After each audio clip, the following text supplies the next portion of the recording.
Hey everyone, thanks for checking in with us again this week. Got a couple great ice reports, and as you can see, I'm getting the boat ready, heading up to Rainy River, get after some walleyes. Season closes on Saturday, but we're going to do some sturgeon fishing on Sunday, so hopefully we'll have a report for you, anybody that's going up and chasing after sturgeon.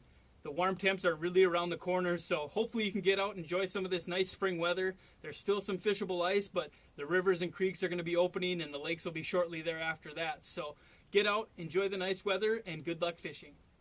Hey guys, Ryan Whelan, Monaco Area Ice Fishing Report. Definitely doesn't feel like we're closing in on mid-April. Definitely doesn't look like we're closing in on mid-April here in the Northwoods. We still have 25 to 30 inches of ice pretty consistently, ton of snow on the ground. A lot of guys have been wondering about travel conditions. Should you make one more trip up to the Northwoods? Is it worth it? I would highly recommend it. We've had some really cold nights. I mean, below zero actually at night. Mixed in with some sunny days. It actually knocked a lot of that snowpack and slush down from what I'm seeing.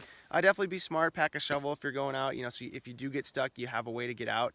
But, the bite's been red hot and travel isn't really that bad right now. Combined with a ton of ice, you might as well take advantage of it. As far as the bite goes, I'm still on a really hot crappie and bluegill bite that's probably going to go all the way out until the ice is gone here. I'm fishing shallow. I'm finding a lot more active fish shallow. I really haven't fished much deeper than 12, 13 feet the last couple of weeks. Those active fish are in that 6 to 12 footer range.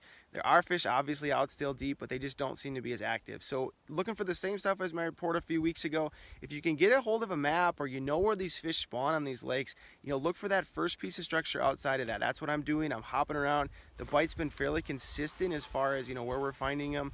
Definitely can pattern them this time of year. If you have a spawning bay or a spawning flat, whatever it is, that first thing outside of that, it can be a rock hump in 10 to 12 foot of water. It can be, even an old weed edge, or a soft to hard bottom transition. Just something for those fish to hold on where they're going to spawn in, sometime. Eventually the ice is going to melt and the fish are going to spawn here. So that internal clock seems to be going off for them. Those active and those bigger fish are definitely moving shallower. I think they just understand what time of year it is and the fact that, hey, we got to move. So, if you're looking to make one more trip, like I said, highly recommend it. We still have a ton of ice up here in northern Wisconsin. Temps don't look to be super warm the next 10 to 15 days, so we're going to have a lot of ice season left here. Be safe, be smart, definitely have your striker suit because you can't be too safe this time of year. But the bite is red hot, so hopefully you can take advantage of it. Stay tuned for more fishing reports as the ice season and then open water rolls on. Hey everyone, it's Cole Karski of Fish Addictions. I'm checking in from the shores of Lake Superior today up by Duluth, and we're kind of stuck in what seems to be that winter that'll never end. And I was itching to get out in open water, so I decided I was going to go try and cast for some loopers out on Lake Superior. Now, I didn't get any fish today. Doesn't mean that was a bad day of fishing. I got to get out, and it was pretty cold this morning. About 12 degrees, my vehicle said, and when I got out there, it was pretty chilly. But by the time it was all said and done, you could feel the warmth of the sun. You could tell spring is on its way. You got to see some wildlife moving around, and I got to see a few fish surface, and that's always great. Now, we still have fishable ice on all the lakes up here.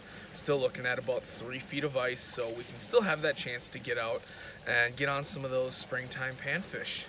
This is Cole Karski of Fish Addictions. Tight lines, everyone. For more information on Fish Addictions TV, check them out on all their social media.